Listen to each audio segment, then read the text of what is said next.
Is Elon Musk becoming too powerful? Welcome to Mark and Pete Live. My name is Pete the clergyman. With me as ever is Mark the businessman. So what are you making of this Elon Musk fella then, Mark, and his latest moves? Yes, Elon Musk, one of the most notorious entrepreneurs, investors, and business magnates of our time. It's interesting how he has built his empire. He has his fingers in many pies: Mm. SpaceX, Tesla. He also has them in Neuralink, OpenAPI, and many others. Now, in his latest bids, of course, he's trying to put in an aggressive bid for Twitter. But the Twitter board has armed itself against a possible hostile takeover. Now, this was where billionaire Elon Musk himself made a bid of $43 billion. That's a staggering sum to buy the platform. Now, is he doing the right thing? Maybe he's got some interesting ideas, and I know that he has suggested that he can do a lot more with it. But perhaps one of the things that's slightly more concerning about this story is about what does this really mean for his influence on business? Musk to dusk. Elon Musk from dawn to dusk runs world businesses that are diverse. His aura is big and boldly brusque, and he thinks he rules the universe. Yes, Clergyman Pete, is this man getting too big for his boots? I say, is he becoming too powerful? Mm. Yeah, well, it's the thing. He's becoming, I would say, more powerful and he's becoming more influential because of his various business ventures and the way that he operates. I'll come back to that in a minute, particularly his use of social media. But think that his power in terms of influence is very great on the, on not least on the markets. But I don't see that. Well, I mean, let's put it this way: to say that he's becoming too powerful would mean either that he's sucked up all the power there is, which there are other powerful people, other very wealthy people and magnates, as well as countries with their influence.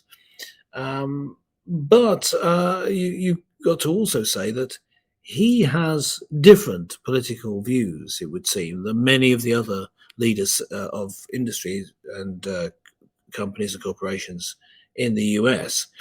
And so maybe he's just offering a useful corrective. Yes. Well, that's possible. I mean, the one thing that we do see on the positive side is that Elon Musk is very inspirational. He has many ideas. He's certainly what I would call a visionary.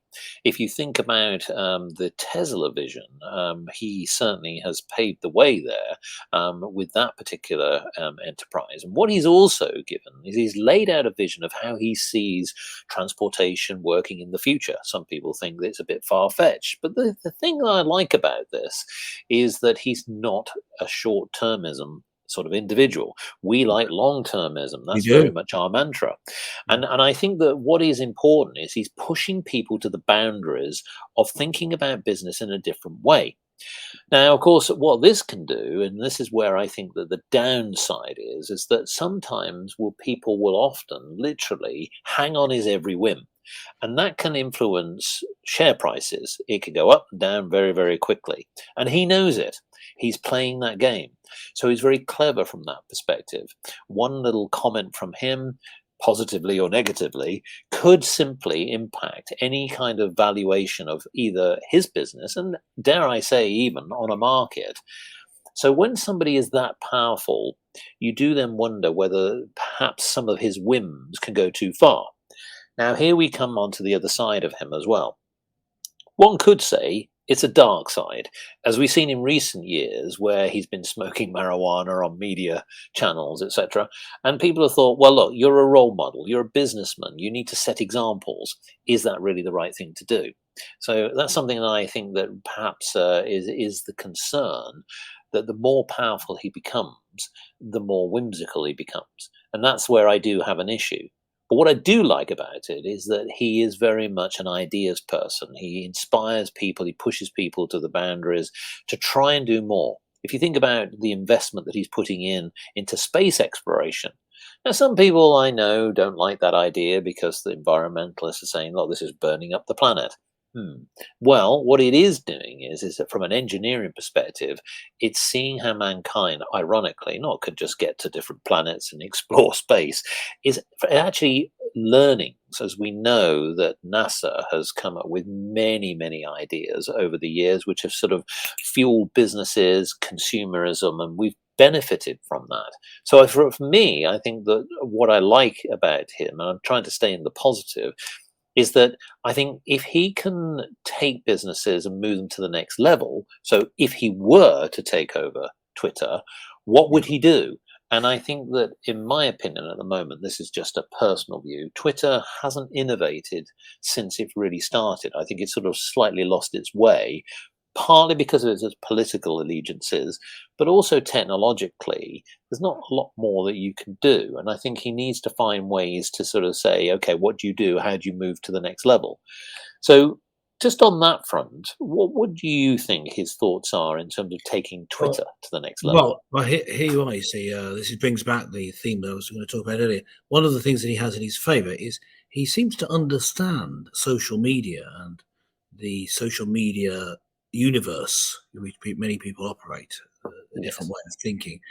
And in fact, his ideas, supposedly, purportedly, for taking on initially some shares, trying to get on the board, and then trying to buy Twitter and have it as a private company instead of a public limited company, came from him surveying the views of his social media followers. So he has, I think, that ability to influence from the many, many people who follow him and are interested in his views on social media.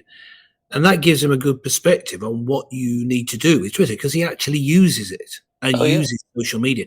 And I think with that perspective, as an actual user, now, Donald Trump, of course, used Twitter in his own particular way as a leader and influencer. That was interesting. I don't know that he gets it in quite the same way as Elon Musk. And it may be that Elon Musk is able to therefore bring in things to Twitter, which are what people want. Now, what his followers want generally, from his reaction to them, we can see this, is more of a free speech platform. In other words, yeah, I get what you say about Twitter innovating, certainly in its technology. It really struggled with including video in an effective way, for example.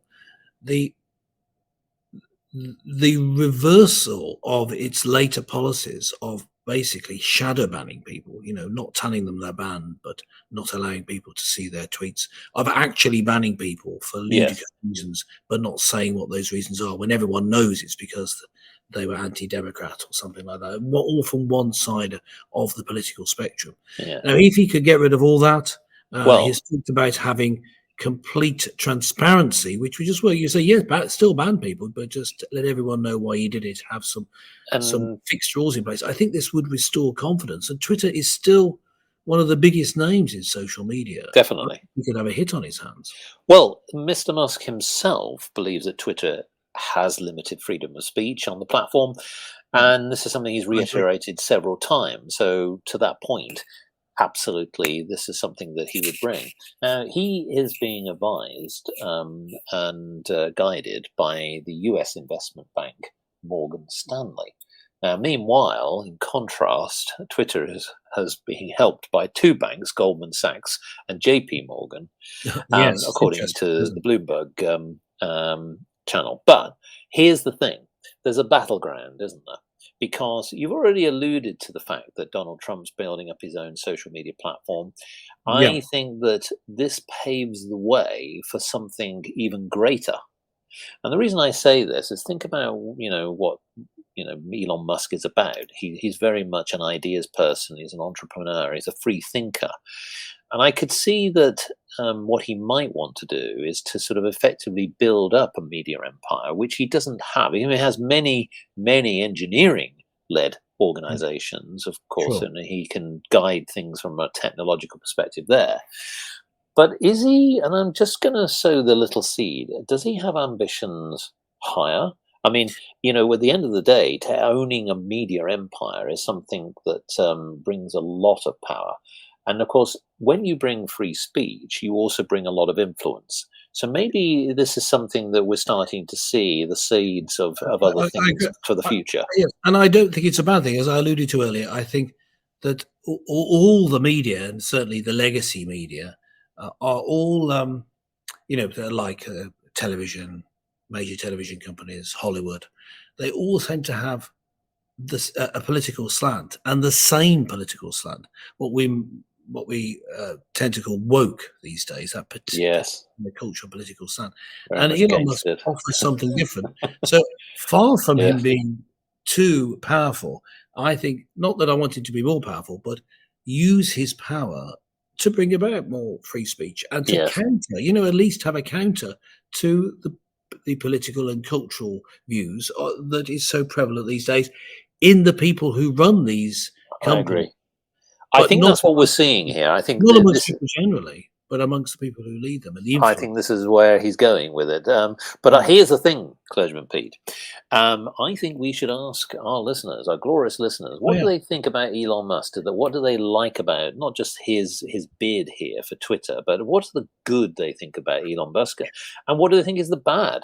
I think we yes, should open it and up. yes, and how far has he gone? Have we reached peak Musk, or is he going to be even more powerful?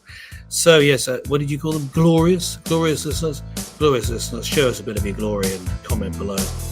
Catch you next time. Don't forget to subscribe. Bye bye.